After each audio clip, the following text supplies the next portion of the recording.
स्वागत है आप सभी का दर्पण सिविल सर्विसेज के यूट्यूब चैनल पर। और आज हम डिस्कस करेंगे डे 37 डेली प्री क्विज के आंसर एवं उनके साथ जानेंगे उनसे संबंधित अन्य तथ्य। तो आज के क्विज में चलते हैं। जो पहला प्रश्न दिया गया है कि टोक्यो ओलंपिक 2020 में भाग लेने वाले मध्य प्रदेश के एक या का या के खिलाड़ी है या है, मतलब कौन कौन से खिलाड़ी या कौन खिलाड़ी टोक्यो ओलंपिक 2020 में मध्य प्रदेश से भाग लिए थे। मध्य प्रदेश के कौन से खिलाड़ी हैं? तो हमारा पहला ऑप्शन दिया गया है विवेक सागर प्रसाद, दूसरा ऑप्शन दिया गया है ऐश्वर्य प्रताप सिंह, तीसरा ऑप्शन दिया गया है नीलाकांता शर्मा और चौथा ऑप्शन दिया गया है ए और बी दोनों, मतलब विवेक सागर प्रसाद और ऐश्वर्य प्रताप सिंह दोनों। तो इनमें से कौन सा ऑप्शन सही होगा? तो हमारा डी नंबर ऑप्शन ए और बी, विवेक सागर प्रसाद और ऐश्वर्य प्रताप सिंह जो है दोनों ने ही टोक्यो ओलंपिक 2020 में भाग लिया था। विवेक सागर प्रसाद जो है वो नर्मदापुरम के रहने वाले हैं, मतलब होशंगाबाद के रहने वाले हैं और ये हॉकी से संबंधित है। हॉकी टीम में हॉकी टीम में भी थे। ऐश्वर्य प्रताप सिंह खरगोन से रिलेटेड हैं, खरगोन के रहने वाले हैं और ये शूटिंग से संबंधित हैं। शूटिंग से ऐश्वर्य प्रताप सिंह शूटिंग से संबंधित है और विवेक सागर प्रसाद नर्मदापुरम के हैं और हॉकी से संबंधित है। इससे पहले वाला जो ओलंपिक हुआ था 2016 में रियो डी जेनेरियो में जो ओलंपिक हुआ था उसमें मध्य प्रदेश की अंकिता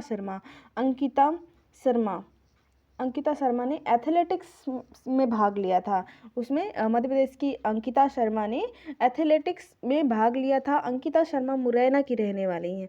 अंकिता शर्मा कहाँ की हैं? मुरैना की हैं।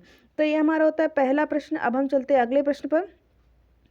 अगला प्रश्न जैसा कि आपसे पूछा गया है कि हाल ही में मध्य प्रदेश की 5 हस्तियों को पद्मश्री सम्मान दिया गया है। निम्नलिखित में से इनमें से कौन सी हस्ती नहीं है? 5 लोगों को पद्मश्री अवार्ड दिया गया है मध्य प्रदेश के 5 लोगों को, उनमें से कौन सा नहीं है? ऑप्शन में से कौन सा नहीं है? तो इसका सही ऑप्शन जो हमारा है कि जिसको पद्मश्री अवार्ड नहीं मिला है वो है श्रीमती संपतिया उइके। श्रीमती संपतिया उइके को जो है वो पद्मश्री सम्मान नहीं दिया गया है। तो मध्य प्रदेश की वे 5 हस्तियां जिन्हें पद्मश्री सम्मान दिया गया है, तो पहली हस्ती है, जैसा कि आपके सामने नाम ही लिखा हुआ है, राम सहाय पांडे। राम सहाय पांडे जो हैं, पहला जो नाम दिखा हुआ है राम सहाय पांडे, कला के क्षेत्र में बुंदेलखंड के कलाकार हैं वो, और बुंदेलखंड के कलाकार हैं और वो सागर के रहने वाले हैं, सागर के हैं वो। और दूसरा संपत्ति उइके तो नहीं है। तीसरा है नरेंद्र प्रसाद मिश्र। डॉक्टर नरेंद्र प्रसाद सिंह जो हैं वो चिकित्सा के क्षेत्र में उन्हें चिकित्सा के क्षेत्र में पद्मश्री अवार्ड दिया गया। वो भोपाल के रहने वाले थे। 2021 के नवंबर लगभग आसपास ही उनकी अभी मृत्यु हो गई है। मरणोपरांत उनको ये पुरस्कार दिया गया है। उनका अहम योगदान जब भोपाल में MIC गैस लीक हुई थी तब लोगों के उपचार में उनका अहम योगदान के लिए उन्हें ये अवार्ड दिया गया है। तीसरा जो हमारा दिया गया है अर्जुन सिंह धुर्वे जो है वो परधौनी नृत्य के कलाकार हैं और वो डिंडोरी क्षेत्र, मतलब डिंडोरी जिले से संबंधित हैं, है ना। और 3 तो हमने जान लिए। चौथा है कि अवध किशोर जाड़िया, ये साहित्य एवं शिक्षा के क्षेत्र में इनको पद्मश्री अवार्ड मिला है और ये छतरपुर जिले से बिलोंग करते हैं। इनका नाम आप याद रखिएगा, अवध किशोर जाड़िया। और जो 5वां है वो है श्रीमती दुर्गाबाई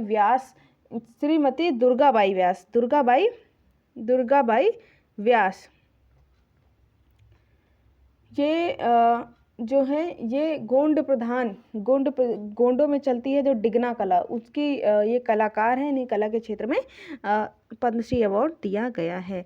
तो ये हमारा होता है। अब हम चलते हैं अगले क्वेश्चन पे। अगला क्वेश्चन जो दिया गया है, भारतीय वन सर्वेक्षण रिपोर्ट 2021 के अनुसार मध्य प्रदेश का वन क्षेत्र कितने वर्ग किलोमीटर है? तो इसका सही ऑप्शन जो है वो है 77,496 वर्ग किलोमीटर मध्य प्रदेश का वन क्षेत्र है भारतीय सर्वेक्षण रिपोर्ट 2021 के अनुसार। तो हमारा कौन सा ऑप्शन? बी नंबर ऑप्शन हमारा सही होता है।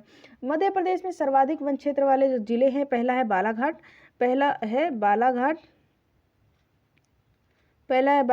दूसरा है छिंदवाड़ा, तीसरा जो है वो है बैतूल, और चौथा हमारा जो होता है वो है श्योपुर। तो ये हमारे 4 जो हैं वो सर्वाधिक वन क्षेत्र वाले जिले हैं क्षेत्रफल के अनुसार। तो ये हमारा होता है तीसरा प्रश्न। अब हम चलते हैं अगले प्रश्न पर। अगला प्रश्न जैसे कि हमसे पूछा गया है, पंख अभियान मध्य प्रदेश में कब शुरू किया गया? पंख अभियान कब शुरू किया गया? तो मध्य प्रदेश में यह शुरू किए गए 24 जनवरी 2021 को। 24 जनवरी 2021 पहला नंबर जो ऑप्शन है हमारा सही ऑप्शन है कि 24 जनवरी को जो बालिका दिवस मनाया जाता है उसी के अवसर पर बेटी बचाओ बेटी पढ़ाओ के अंतर्गत पंख अभियान का शुभारंभ मध्य प्रदेश में किया गया है। पंख का एक फुल फॉर्म भी है कि पी का फुल फॉर्म है प्रोटेक्शन, ए का फुल फॉर्म है अवेयरनेस, और एन का फुल फॉर्म है न्यूट्रिशन, और के का फुल फॉर्म है नॉलेज, और एच का फुल फॉर्म है हेल्थ एंड हाइजीन। तो ये हमारे पंख का फुल फॉर्म है P for protection, A for awareness, N for nutrition, K for knowledge and H for health and hygiene. तो ये होता है पंख का फुल फॉर्म। 24 जनवरी 2021 को इसे मध्य प्रदेश में शुरू किया गया था। मध्य प्रदेश के मुख्यमंत्री शिवराज सिंह चौहान ने इसे शुरू किया था। अब हम चलते हैं अगले प्रश्न पर। अगला प्रश्न हमसे पूछ रहा है कि नेकी की दीवार पहल निम्नलिखित में से किसके द्वारा शुरू की गई है? नेकी की दीवार पहल शुरू की गई, वो किसके द्वारा शुरू की गई है? तो जो हमारा सही ऑप्शन है वो है मध्य प्रदेश के अध्यात्म विभाग द्वारा। मध्य प्रदेश का अध्यात्म विभाग या फिर आनंद संस्थान द्वारा नेकी की दीवार पहल की शुरुआत की गई है। ये नेकी की दीवार क्या होती है? तो इसका उद्देश्य जो है वो ज़रूरतमंद लोगों को उनकी आवश्यकता की चीज़ें उपलब्ध कराना।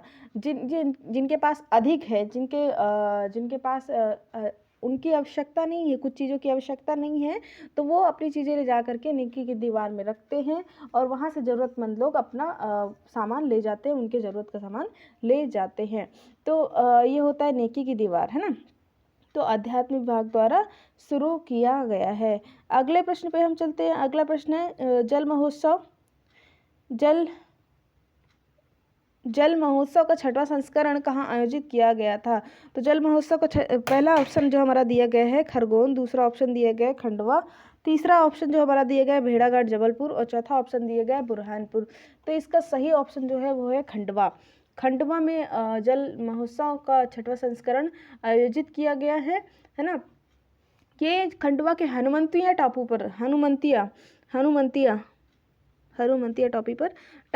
पर जल महोत्सव का आयोजन किया गया है। तो ये हमारा होता है 6वां प्रश्न। अगले प्रश्न पर चलते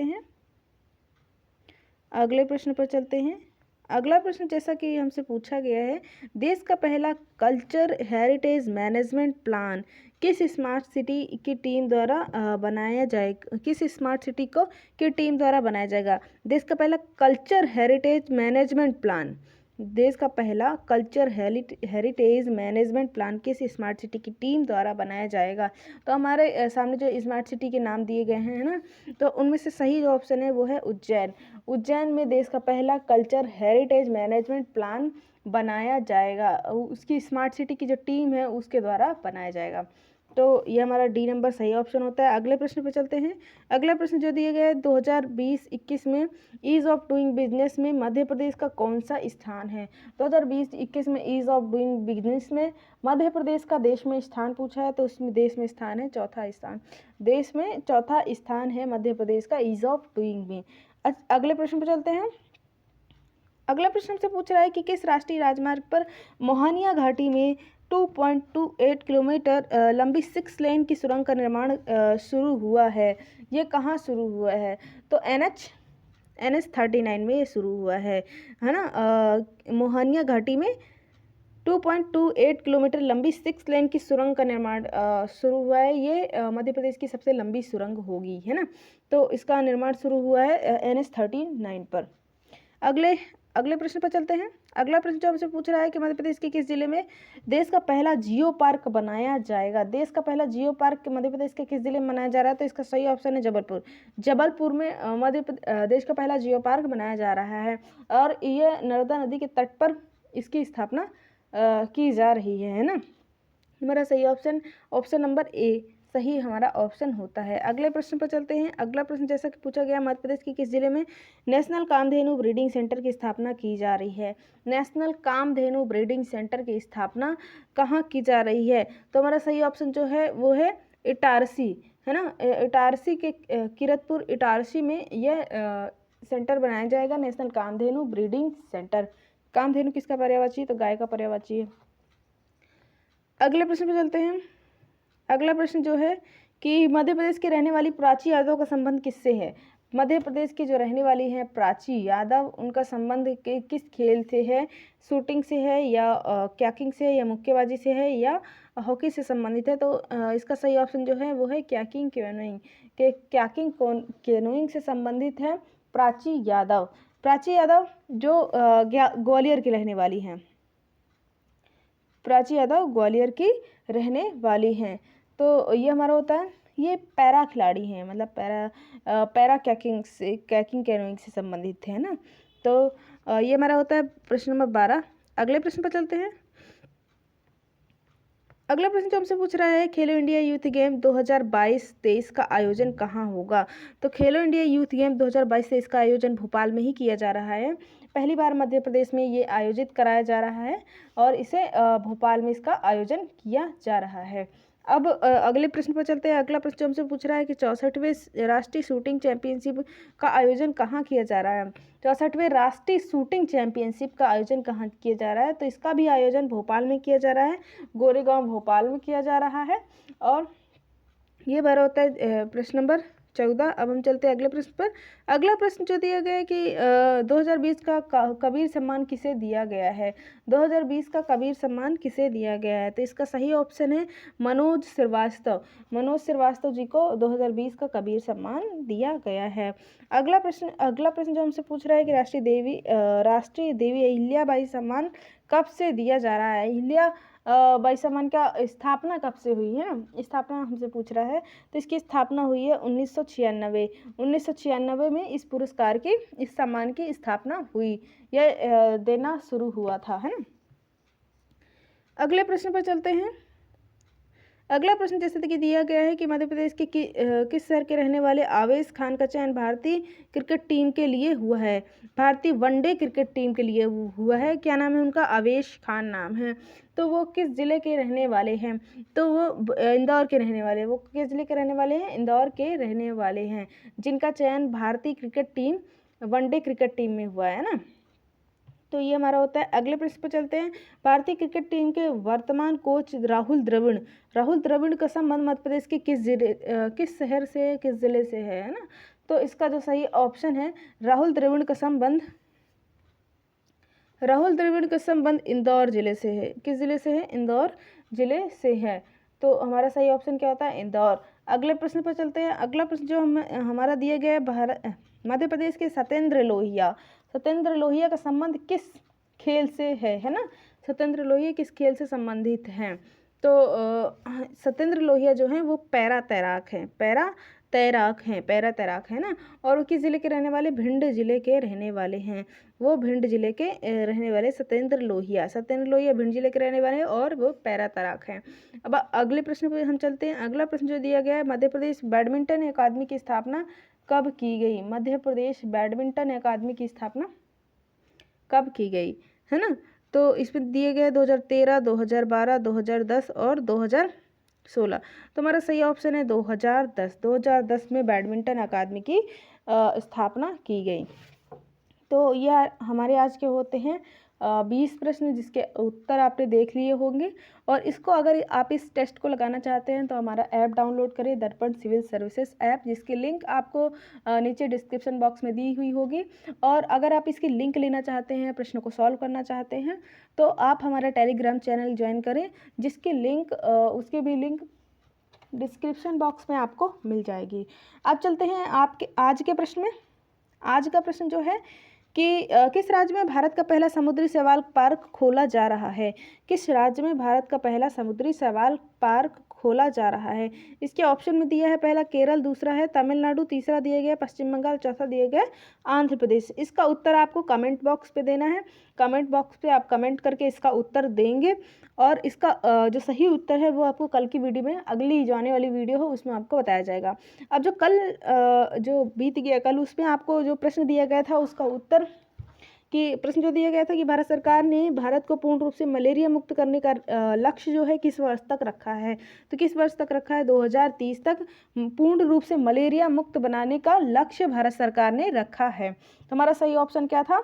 2030। कुछ लोगों ने उत्तर दिया था 2030। और अगर आप उत्तर कमेंट बॉक्स पे लिख देते हैं तो आपको वो याद हो जाता है। तो कोशिश किया करें कि आप कमेंट बॉक्स पे उत्तर लिख दें। अगर आपको वीडियो में आपकी सहायता, आपके तैयारी से संबंधित चीज़ें आपको मिली हों तो आप वीडियो को लाइक कर दीजिएगा और चैनल को सब्सक्राइब कर दीजिएगा। आज के लिए धन्यवाद। फिर मिलते हैं अगले वीडियो में अगले नए प्रश्नों के साथ।